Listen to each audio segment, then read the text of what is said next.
Ini adalah channel Malfresh, menghadirkan alur cerita yang sangat the best, bisa menghibur dan menghilangkan stres. Yang belum subscribe ya subscribe dulu guys.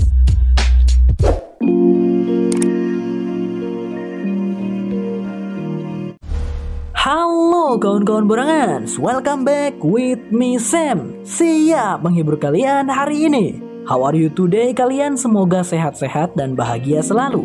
Tanpa berlama-lama, langsung saja. Inilah Snowpiercer Season 3 episode 9.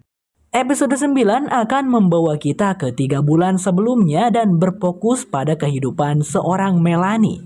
Di dalam sebuah kendaraan pengukur rel yang cukup kecil, Melanie terlihat tertidur. Sepertinya ia menggunakan obat suspensi agar bisa berhibernasi. Pintar sekali ya Melanie. Selain obat suspensi, Melanie juga menggunakan cairan gizi untuk tubuhnya dan juga stimulan. Stimulan itu berfungsi untuk membuat tubuh Melanie bisa terbangun dalam jangka waktu tertentu. Misalnya seperti sekarang.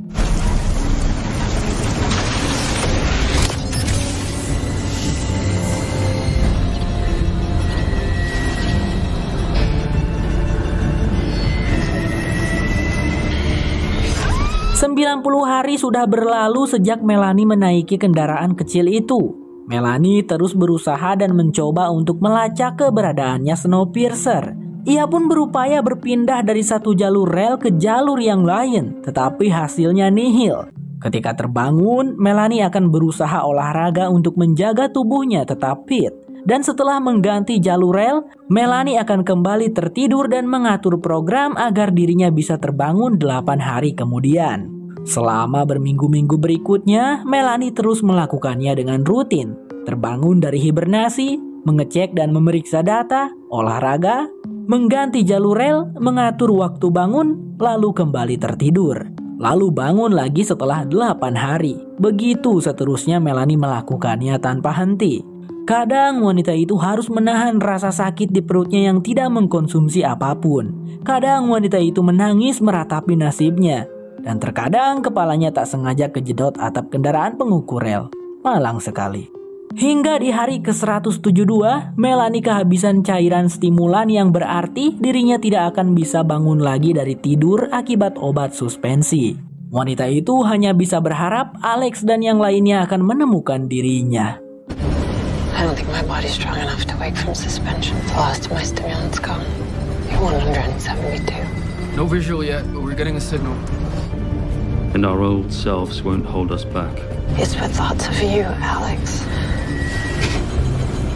And warmth.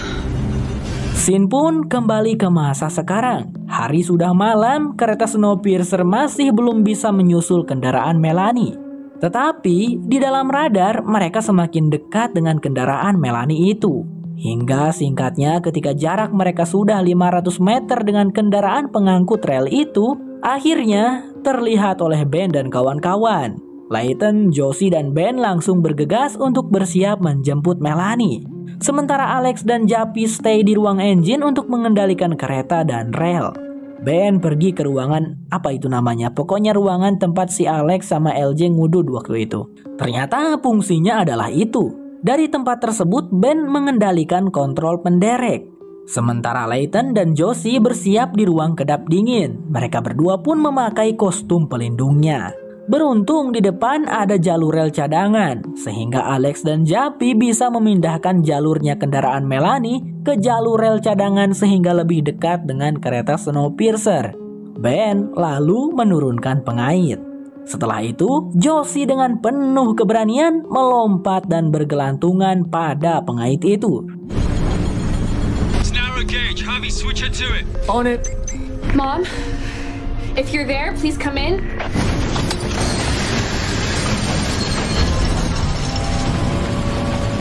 Okay.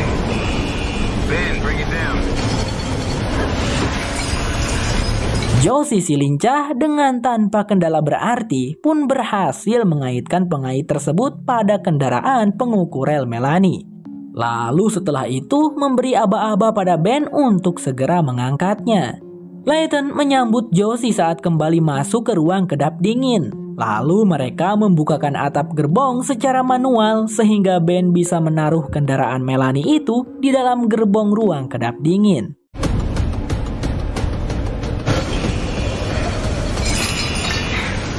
All 4 points are secure, Ben.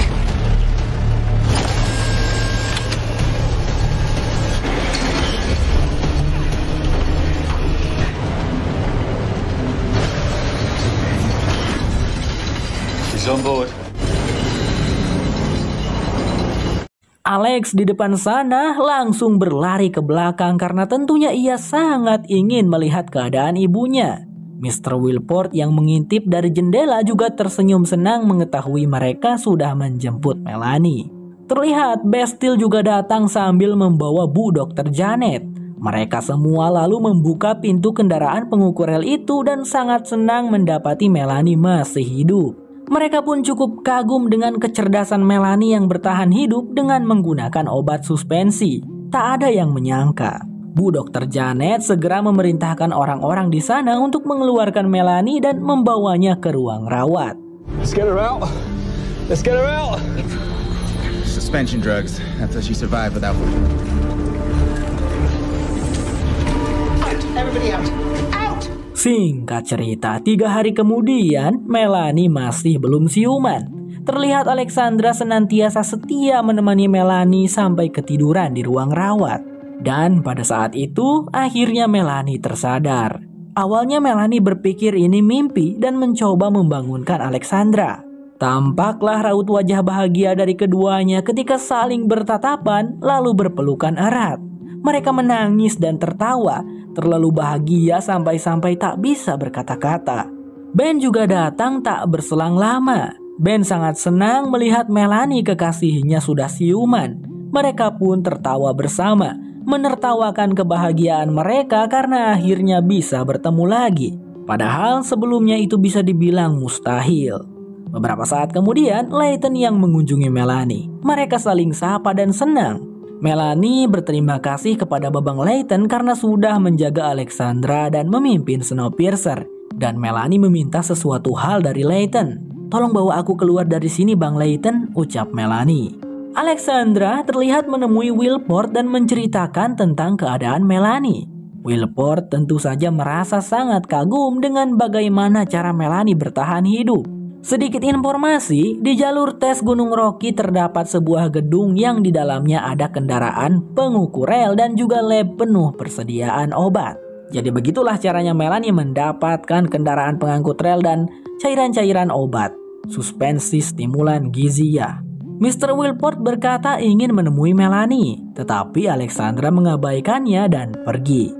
Beberapa saat kemudian, Layton terlihat membawa Melanie ke ruangan engine yang dimana di sana sudah ada Ben, Alex, dan Jappy. Melanie pun menyapa Jappy dan memeluknya. Melanie terlihat prihatin melihat bekas luka-luka di wajahnya Jappy. Lalu Melanie pun dipersilakan untuk duduk di kursi kemudi. Melanie tampak sangat menyukai berada di tempat itu. Di sisi lain, Osweiler tampak tengah sibuk menguntit LJ. Karena ia merasa curiga dengan gerak-geriknya LJ.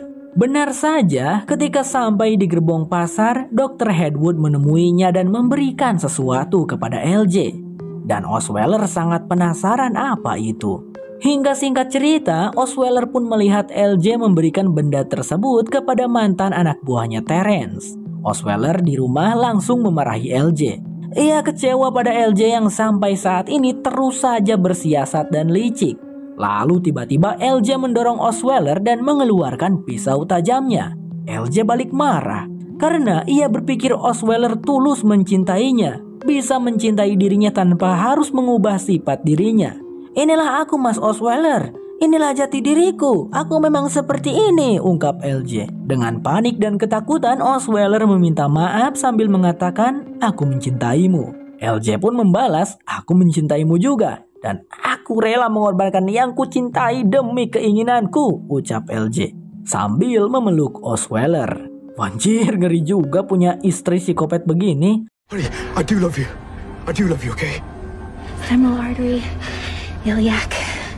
Your mind off things. I love you too. Melanie saat ini sedang meneliti di komputernya. Sepertinya dirinya cukup khawatir dengan perjalanan yang menuju ke Tanduk Afrika, di mana jalur rel ke sana sangatlah ekstrim dan sulit. Melanie juga sudah diberitahu tentang kebohongan Layton tentang New Eden untuk memberi harapan pada penduduk Snowpiercer. Bagaimana ya? Sepertinya Melanie agak bimbang dengan hal ini. Melanie pun terlihat menemui Mr. Wilport karena ia sangat penasaran mengapa Mr. Wilport membantu untuk menyelamatkan dirinya. Jika orang-orang mengatakan Mr. Wilport sudah bertobat, Melanie lah orang pertama yang tidak akan mempercayai hal itu. Jadi ia pun menemui Wilport untuk menanyakan, "Why, kenapa kau menyelamatkanku Mr. Wilport?" Lalu Wilport akhirnya mengatakan, Melanie, itu karena aku muak menjadi satu-satunya orang yang waras di kereta ini. Tanduk Afrika, New Eden itu adalah hal yang gila, ucapnya. Meskipun Mr. Wilport tidak diberitahukan tentang kebohongan Layton, namun Wilport sama sekali tidak percaya dengan yang dikatakan Layton itu. Bagi dirinya, kisah Asya dari New Eden itu tidaklah masuk akal. Pria tua itu berkata, "Melanie, hanya kita berdua yang tahu betul bagaimana jalur rel ke Tanduk Afrika itu. Sangat berbahaya." Melanie terlihat merenung mendengar perkataannya Wilport. Bagaimanapun perkataan Wilport itu benar.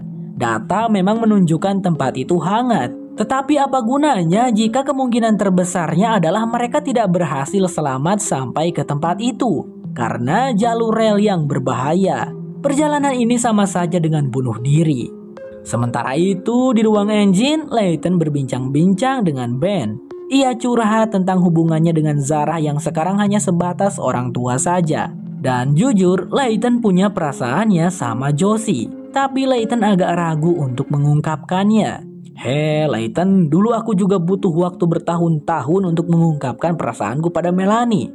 Kusarankan kau jangan lama-lama seperti diriku, saran Ben. Layton pun mengucapkan selamat pada Ben karena bisa bersama dengan Melanie lagi.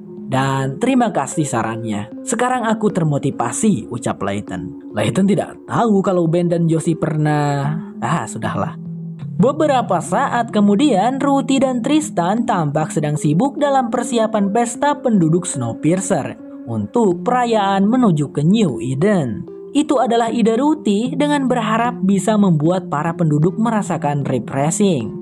Kan mereka baru saja melewati masa-masa sulit dan sekarang akan berhadapan lagi dengan rintangan baru menuju New Eden.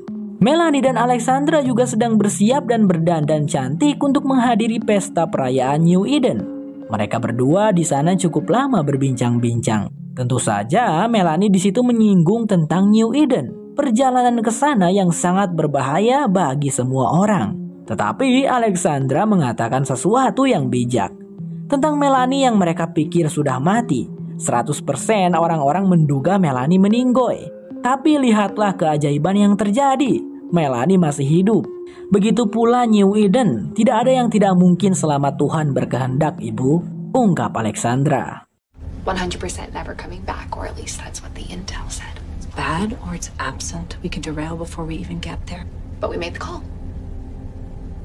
You were dead. Good thing we have our bus driver back with us then. I'm serious, Alex. I know you are, Mom. Scene berganti kini memperlihatkan si mantan anak buah Terence, kita panggil saja Inem biar lebih mudah. Dia mengantarkan jamuan makanan untuk Mr. Wilport. Dan seperti yang sudah kita duga, benda dari Dr. Hedwood terselip di jamuan makanan itu. Kemudian Mr. Wilport membuka lemari penyimpanan minuman keras dan mengambil sekotak cerutu untuk dibagikan kepada para penjaga. Mr. Wilport berkata, "Karena kalian tidak bisa mengikuti pesta, jadi mari berpestanya di sini saja kita bersama." Rencana apa lagi yang akan dilakukan Wilport? Di ruang mewah kelas 1, pesta perayaan pun diadakan. Semua orang mengenakan outfit terbaiknya. Ketika Melanie datang, semua orang bertepuk tangan. Ruthie pun berpelukan dengan Melanie, merasa bersyukur Melanie kembali pulang dengan selamat. Sementara itu, Layton dan Josie berada di ruangan lain, berbicara empat mata. Di momen itu, Layton pun mengungkapkan perasaannya kepada Josie. Josie terlihat senang. Ia juga mengungkapkan perasaannya yang sama kepada Layton. Namun Josie berpikir mereka tidak bisa bersama dulu untuk agar bisa fokus pada misi yang akan mereka jalani dulu. Dan Layton mengerti hal itu. Beberapa saat kemudian Melanie terlihat berbicara dengan Layton. Melanie pun mengungkapkan tentang kekhawatirannya pada perjalanan mereka menuju tanduk Afrika. Namun di situ Layton seperti tidak mau mendengarkan dan meminta Melanie untuk yakin saja. Hingga tak lama kemudian orang-orang pun terfokuskan pada pemandangan di luar sana. Piramida. Kereta Snowpiercer melewatinya. Semua orang seakan teralihkan dan terhipnotis oleh pemandangan menakjubkan di luar sana. Ketika orang-orang tengah sibuk menonton pemandangan piramida, Melanie diam-diam pergi dari pesta perayaan itu. Mau kemana Kak Melanie? Tak lama berselang, Osweiler datang ke pesta dan langsung menemui Pak Rossi untuk melaporkan tentang LJ dan kelompok pendukung Wilport. Ia yakin sekali kalau mereka sedang merencanakan sesuatu. Baru saja Pak Rossi akan menemui Layton, tiba-tiba terdengar suara Melanie di speaker yang memberitahukan dengan terang-terangan bahwa Layton berbohong tentang kisah Asia dari New Eden. Layton dan kru belum pernah pergi ke New Eden, ucap Melanie. Dan Melanie mengaku bahwa dirinya harus mengambil keputusan ini untuk menjaga semua orang tetap aman dan selamat. Karena perjalanan menuju ke tanduk Afrika bisa saja membuat semua orang terbunuh. Orang-orang yang mendengar itu tampak sangat kecewa karena sudah dibohongi. Begitupun Pak Rossi, Zurek dan yang lainnya merasakan kekecewaan yang berat kepada Layton. The journey to the Horn of Africa is not safe. He lied to you. He and his crew have never been there. Seriously, Layton? You lied to us? And tell me it ain't true. Beberapa saat kemudian terlihat Layton, Ben, Bastille dan kawan-kawan sekarang berada di engine Big Alice untuk berlindung. Karena Melanie kini sudah mengambil alih Snowpiercer dan mendapatkan dukungan dari para rakyat. Di depan sana Melanie bersama dengan Jappy di ruang engine. Jappy juga tampak sangat kesal karena Ben sudah membohonginya. Ia tak pernah diberitahu tentang kebohongan Layton. Padahal aku percaya mereka, kesal Jappy. Melanie lalu pamit pergi karena harus memeriksa sesuatu. Singkat cerita, Melanie telah sampai di ruang perpustakaan untuk memeriksa keadaan si Mr. Wilport. Tetapi di dalam sana Melanie hanya menemukan ketiga penjaga yang menjaga Wilport sudah pada meninggoy karena keracunan. Oh, jadi benda cairan aneh dari Dr. Hedwood itu racun ya guys ya. Mr. Wilport berhasil kabur. Snowpiercer bersambung. Kalau kamu suka dengan channel ini, jangan lupa pencet subscribe-nya ya teman-teman. Sampai jumpa lagi di episode berikutnya. Bye-bye.